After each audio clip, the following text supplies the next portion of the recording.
아 근데 수영하면은 어깨 너무 넓어지는 거 아니에요? 아 이제 더 이상 그만하자. 솔직히 이 아이는 네?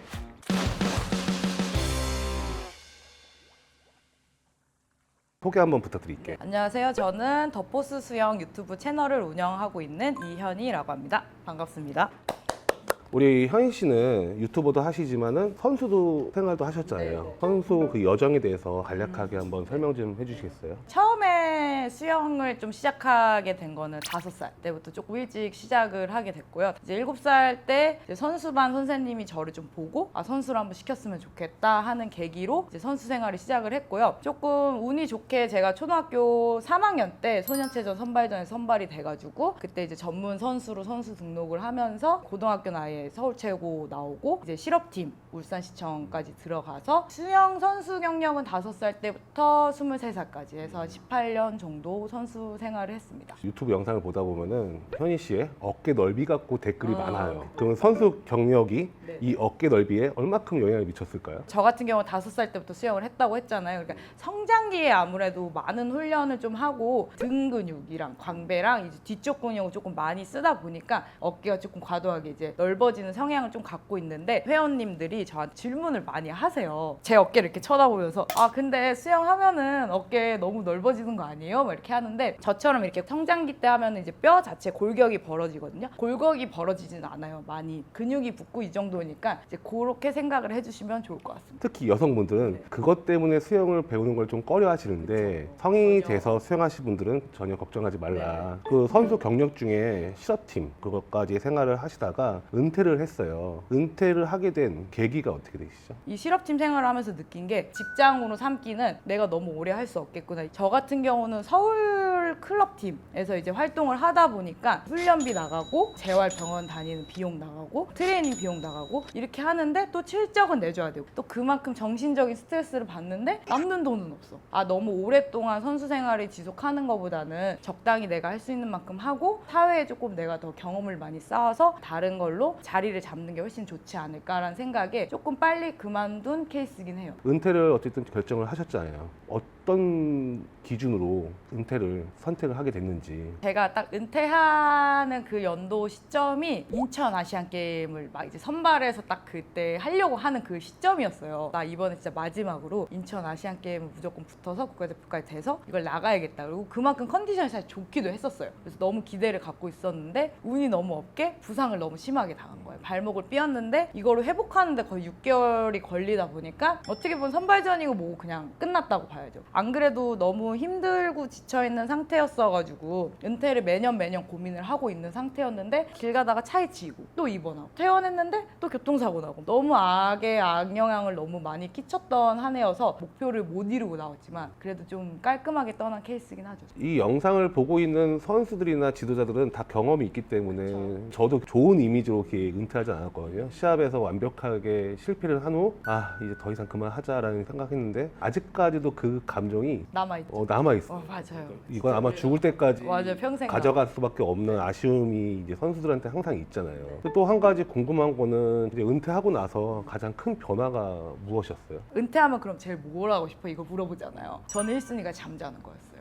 그리고 제일 이제 변화가 좀 어색했던 거는 제가 은퇴할 시점까지만 해도 유튜브 중계가 많이 없었어요. 근데 그때는 대한수영연맹에 기록지가 뜨잖아요. 그쵸. 그 기록지를 계속 체크했어요. 같이 긴장하고 이게 한 3년 정도 가더라고요. 저는 개인적으로 오후 2시부터 6시까지 내가 햇빛을 받고 있다는 거. 그리고 실내. 너무 좋았던 건 뭐냐면 겨울에 물속에 안 들어가도 된다는 거. 맞아요. 찬물에 안 들어가도 되니까. 너무 당연하듯이 했던 운동들 모든 게 변하니까는 마음에 공허함도 크게 오잖아요. 앞으로 은퇴를 준비하고 있는 이 선수들한테 다른 건 몰라도 이 심적으로 이런 걸 좀 준비 좀 해라라는 어떤 조언이 있을까요? 은퇴 후 뭐를 해야 될지 모르겠어요가 무조건 1순위의 질문이에요. 수영 선수이면서 사회에서 활동을 하는 성인이기도 하잖아요. 저는 이제 선수들도 몸이 상하지 않는 선에서는 많은 경험을 좀 해봤으면 좋겠어요. 취미생활도 하고 사회 경험도 좀 하고 또 많은 사람들을 좀 만나보면서 내가 은퇴하고 나서 어떤 거를 해야겠다. 나는 이런 거를 좋아하는구나를 조금 깨닫는 시간을 저는 좀 가졌으면 좋겠다는 생각이 좀 커요. 이제 은퇴를 하고 나서 제가 알기로는 바로 또 지도자 생활도 맞아요. 이제 했죠. 지도자가 그냥 지도자가 아니고 우리 엘리트 전문 지도자를 했어요. 선수와 지도자 이 두 가지를 했을 때 수영을 바라보는 시각이 많이 틀릴 것 같아요. 그쵸. 어떤 큰 차이점이 있어요? 선수들이 대부분 다 그 생각할 것 같아요. 와가지고 그냥 우리는 진짜 너무 힘들게 막 헉헉거리면서 훈련하는데 뭐 못하면 잔소리만 하고 혼만 내고 이게 뭐가 힘들어라고 생각했는데 선수들을 가리키는 지도자를 딱 하는 순간 진짜 쉬는 시간이 하나도 없어요. 365일 중에 360일을 일했던 것 같아요. 선수 때는 제 시합만 딱 뛰면 돼요. 제 시합 뛰고 뭐예요? 돗자리에 누워가지고 이렇게 누워있고 아니면 뭐 점심 먹고 그냥 이렇게 하고 대회 같은 거 나갔을 때 그러잖아요. 근데 코치는 내 시합만 뛰는 게 아니잖아요. 그 다수를 한 명 한 명 다 챙겨야 된단 말이에요. 그렇기 때문에 쉬는 시간이 아예 없어요. 처음에 충격 먹었던 게 워밍업 가려면은 대부분 새벽 한 5시 반 정도에 일어나서 애들 아침 먹이고 그 다음에 이제 워밍업 출발하잖아요. 그럼 7시쯤 입수해서 워밍업 뭐 8시 반까지 끝내면 9시부터 예선이 시작이 된단 말이에요. 몇 명 이렇게 여러 명 뛰니까 또 그거 다 보고 피드백 해줘야 되고 다 하잖아요. 근데 좀 운이 없게 마지막 경기에 1500이 있어. 근데 우리 팀에 1500 뛰는 애가 있네? 1500을 뛰고 있는데 오후 웜업하러 애들이 와요.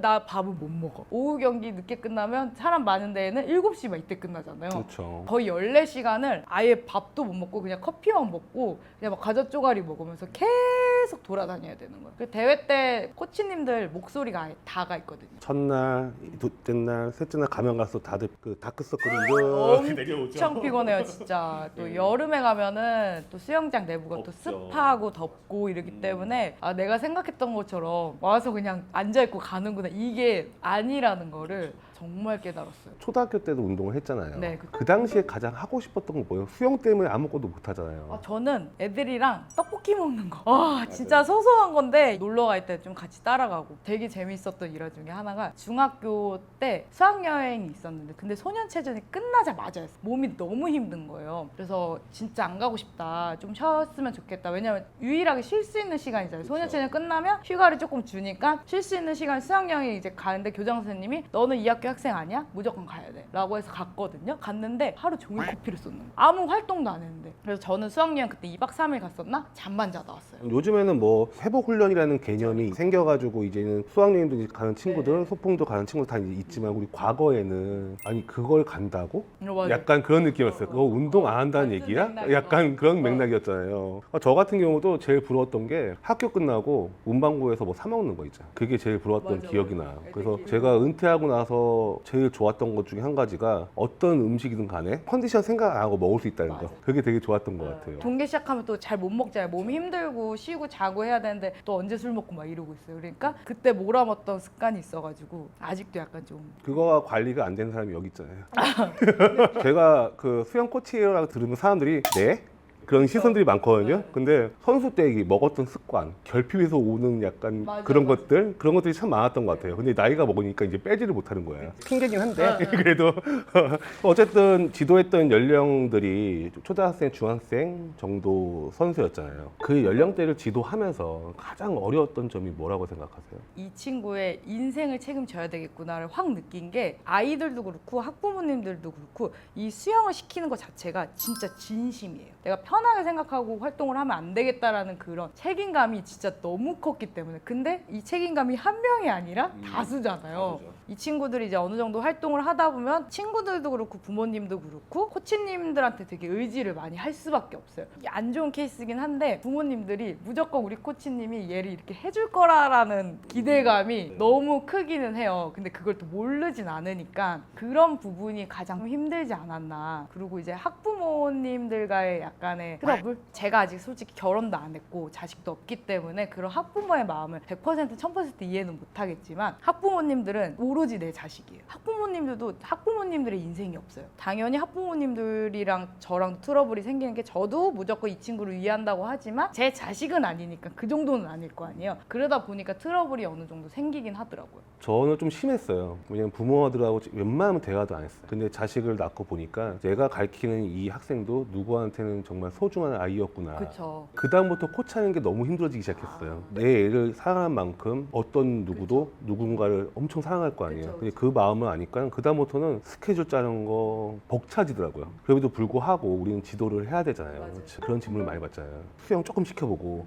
우리 아이 재능 있나요? 이렇게 질문을 받았을 때는 어떻게 대답을 하세요? 예전에는 무조건 좋게 얘기해주자 이게 컸는데 이 아이의 인생이 걸린 부분이더라고요. 이거를 내가 안일하게 쉽게 막 잘해요 장사하듯이 이렇게 얘기를 하면 안 되고 진지하게 그냥 다 얘기해요. 이 아이의 재능은 뭐고요? 이 아이의 단점은 뭐고요? 수영에 만약에 재능이 없다. 근데 부모님이나 아이도 수영이나 아니 운동 쪽으로 진로를 가고 싶다. 이렇게 하시는 분들도 많거든요. 그러면 다른 길을 많이 설명을 해줘요. 솔직히 이 아이는 수영 경영 종목에 대해서는 재능이 없습니다. 이 부분에 대해서는 아셔야 되고 아마 대회를 아이가 점점 뛰면 뛸수록 아이도 그렇고 부모님도 그렇고 느끼실 건데 이 부분에 대해서 너무 좌절하지 말고 충격을 안 드셨으면 좋겠으면 제가 그래서 사전에 미리 말씀을 드려요 라고 하고 수영도 종목이 저희가 아는 흔한 경영 종목만 있는 게 아니라 요즘에 핀수영도 있고 남자친구들은 수구도 있고 근대 5종, 철인 3종 이런 다방면에 좀 길이 있잖아요. 만약에 운동 쪽으로 수영 관련해서 진학을 하고 싶으면 그쪽을 조금 더 추천을 해드리죠. 저는 좀 재능 있나요? 전 솔직하게 얘기해요. 재능 없으면 없다고 얘기해요. 그럼 그 재능이 있다 없다를 판단할 때 어떤 기준으로 판단하세요? 선수들이 다 갖고 있는 타고남이 있어요. 일단 타고나야 돼요. 솔직히 얘기해서. 왜냐하면 운동을 너무 못해도 부력이 좋고 물감이 좋은 친구들은 대회 나가면 너무 잘해요. 근데 운동 신체적인 능력이 너무 부족한데 성실함을 타고났어. 그 성실함도 성격이긴 하지만 이것도 무조건 타고나야 되는 부분이라고 생각하거든요. 그러면 성실함을 타고났으면 그 친구는 솔직히 좌절을 많이 할 수밖에 없어요. 나는 얘보다 운동을 훨씬 더 많이 하고 열심히 했는데 실적은 항상 내가 얘한테 져 하면 이 친구는 멘탈적으로 좌절을 많이 하기 때문에 멘탈 관리를 많이 해줘야 돼요. 우리가 보통 생각하는 재능이라고 하면은 신체적인 재능, 운동 신경을 많이 얘기하잖아요. 네. 신체적인 재능은 단지 출발점만 결정을 하잖아요. 맞아요. 나머지 부분은 어떻게 보면 품성이에요. 인성. 품성, 성실 얼마큼 분명. 내가 자제력을 부릴 수 있냐. 근데 이것도 하나의 재능으로 보시는 거잖아요. 그쵸, 그렇죠? 그쵸. 어쨌든 성적이 많이 좋았던 걸 제가 알고 있거든요. 근데 이제 이 코치를 그만두게 된 계기가 어떻게 되나요? 아까 얘기했던 이 365일 중에 360일을 일했던 거 제가 개인적으로 하고 싶은 것도 너무 많은 성격이고 내 시간이 너무 없다라는 게 그게 너무 힘들었던 것 같아요. 내 시간이 없어도 내가 아이들을 가르치고 그런 부분에 있어서 그 이상의 내가 가치를 얻고 간다라는 그런 성향 성격을 갖고 있었으면 이거를 유지를 계속 했을 것 같은데 얘 친구들 잘하면 이 공이 나한테 돌아올 것 같아? 라는 대답에 있어서 저는 노라고 생각을 했던 부분이니까 그러면 나는 너무 힘든 거잖아 라는 이 나의 자아랑 나의 자신을 찾으려고 그만둔 게 조금 더 큰 것 같아요. 이현희 씨가 경험한 거랑 제가 경험한 거랑 합쳐서 한번 얘기를 해보자면은 코치란 자기 생각 없이 일방적으로 줄 수 있으면 해라. 내 인생이 없어야 된다. 너무 공감하는 얘기입니다. 진짜 못 가르쳐요. 젊은 여자는 너무 잘하는데 나는 왜 못해? 선수 하실 거예요? 부럽기도 하고. 나와 얼굴 보고 그런 얘기 할 수 있어.